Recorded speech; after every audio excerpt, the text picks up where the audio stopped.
বন্ধুরা দেখো, খাওয়ার সময় হলে প্রতিদিন রাত্রে এভাবে এসে দাঁড়িয়ে থাকে, বসে থাকে, কেউ শুয়ে থাকে।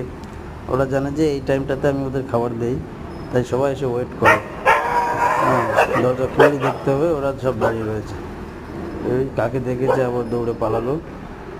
হ্যাঁ, প্রতিদিন রাত্রেবেলা ওরা রাত 10টা-11টার মধ্যে চলে আসবে ওখানে খাওয়ার জন্য সব।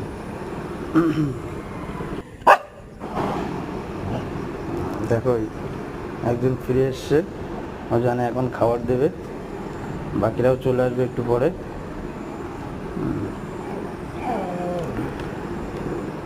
আমি এলাম খাবার নিয়ে। দেখো, কারণ ওরা জানে ওদের টাইম এইটা, আমি এই টাইমটাতে খাবার দেই, এই জন্য ওরা প্রতিদিন রাত্রে এখানে এসে ভিড় করে।